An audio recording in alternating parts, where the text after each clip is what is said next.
നമസ്കാരം. ന്യൂസ് കേരള പ്രധാന വാർത്തകളുമായി CK നാസർ കാഞ്ഞങ്ങാട്. ഇന്ത്യയുടെ പ്രഥമ പ്രധാനമന്ത്രിയായിരുന്ന ജവഹർലാൽ നെഹ്റുവും അദ്ദേഹത്തെ പിന്തുടർന്നു വന്ന കോൺഗ്രസ് പ്രധാനമന്ത്രിമാരും ജാതി സംവരണത്തിന് എതിരായിരുന്നുവെന്ന് പ്രധാനമന്ത്രി നരേന്ദ്രമോദി പറഞ്ഞു.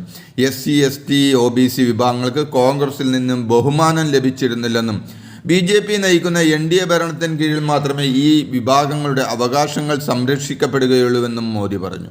കോൺഗ്രസ് വോട്ട് ജിഹാദ് നടത്തുന്നവരെ മാത്രം പിന്തുണയ്ക്കുകയാണെന്ന് പറഞ്ഞ പ്രധാനമന്ത്രി തനക്ക് പിൻഗാമികളില്ലെന്നും തൻ്റെ പിൻഗാമികൾ ജനങ്ങളാണെന്നും അദ്ദേഹം പറഞ്ഞു.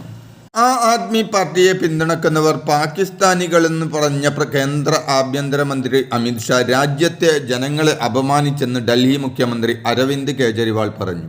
പ്രധാനമന്ത്രി നരേന്ദ്രമോദിയുടെ പിൻഗാമി എന്നതിൽ അഭിമാനം കൊള്ളുന്ന അമിത്ഷാ അഹങ്കാരിയായി തീർന്നെന്നും അദ്ദേഹം ആരോപിച്ചു.